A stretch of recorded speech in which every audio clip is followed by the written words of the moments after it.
States, because only half of them vote. So what Trump's been saying the whole way through is, I know that you think, Washington doesn't work for you. I know that you think it's a sort of failed system full of all these sort of lobbyists and blah, blah, blah. Come out and vote and I'll change it. And that's exactly what it did. Go and have a look at the results. It's interesting though, isn't it? Because none of those people actually said exactly how you're going to do that, Donald, which is extraordinary, really. Yeah. The one advantage he might have, believe it or not, to do a few things is that the reason the process hasn't worked very well is they have a lot of checks and balances. And it's a bit, you see it in Australia. I mean, the upper house stops, Malcolm Turnbull doing things, they can get through on the lower house. Well, now Donald Trump and the Republicans control the Congress and the Senate. It was a very big night for the Republicans. Absolutely. They got a much smoother path, actually, on their way through. Interesting enough, when we go to Maui at Christmas time, they run this poll, and I don't know if they run it every month, but I see it when I'm over there. So they ask Americans, do you think Congress works for you? 92% of Americans think it fails them. Yeah. And they're just frustrated and sick of the system. Well, and that played right into Trump's hands. Have you contacted Donald Trump yet? We've sent, we're in the process of obviously sending a message. We found out late last night, I was at a function that Hillary conceded.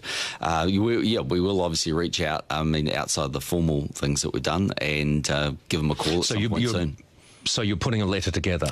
Yeah, well, it'll be together. MFAT will have done that, and it'll be gone today. Will you make an attempt to ring him?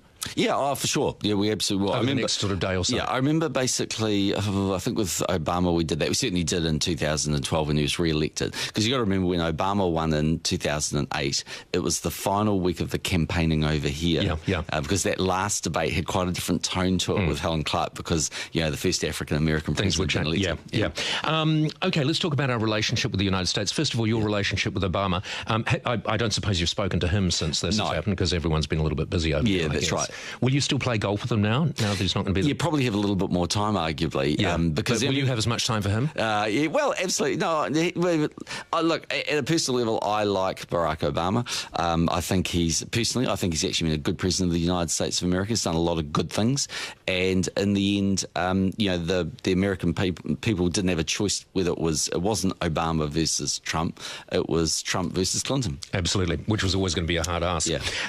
Let's talk about our relationship with the United States. First of all, TPP's dead in the water, isn't it? We can call it now. It is dead.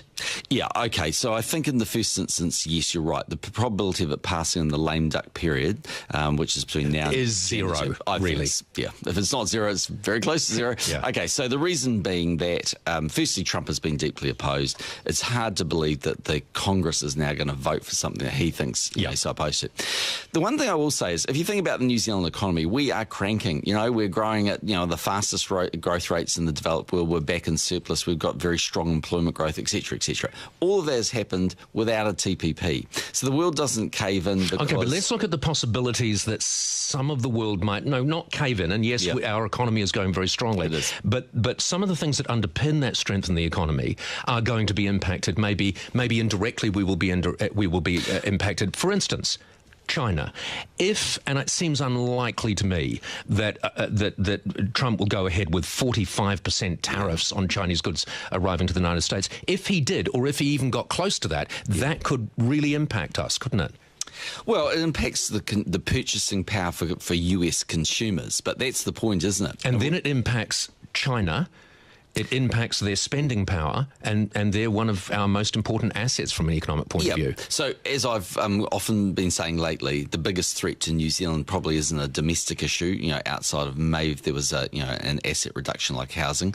By far the biggest risk is an international factor. Now, you've got to remember, what's going to happen is Trump is going to get there, and he's going to get the advice, and the advice is going to be that, look, if you put a 45% tariff on all imported goods into the United States from China, the average American consumer, in fact, the very people that voted for him, which if you look at it as more a blue-collar rural voter, slightly lower income than, say, California and New York, those people are going to have a reduction in their income. Now, that doesn't mean he won't do it. What I think he'll do is he'll nuance everything. So he'll go along and he'll say, it's this particular area where we think you're not playing ball, and put some tariff on. No, I might be wrong, but so are there impacts? Yes, there likely to be impacts, but I think you got to see what Trump was trying to say in his message. He was saying everything Obama did was wrong. Now, I don't happen to agree with that. Well, let's talk about because Obama did it. Finally, let's talk about Obama's legacy. Yeah. Obamacare. It was going to be one of his legacies. That's dead in the water too.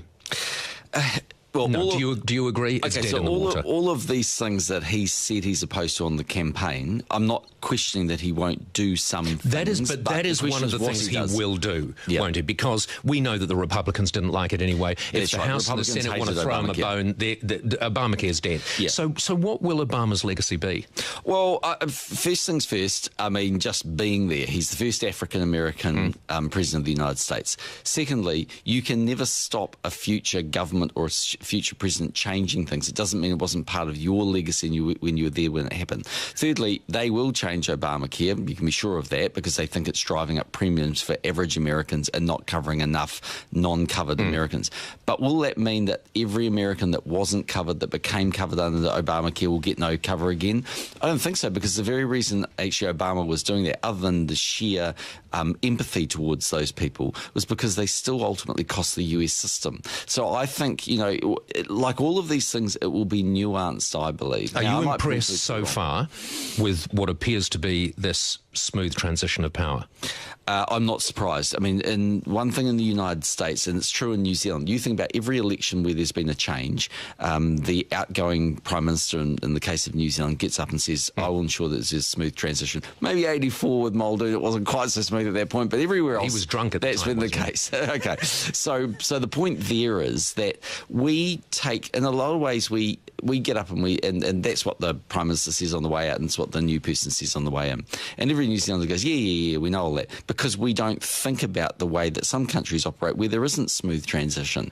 And I think in the United States, they just prize democracy far too much, I think, to play silly games. They might not agree with the incumbent, or the incoming president, but they're still going to. John, thank you so much for coming in this morning. Okay. I just want you to answer our poll. Our poll today is: do you think there is a chance Donald Trump will make a great president?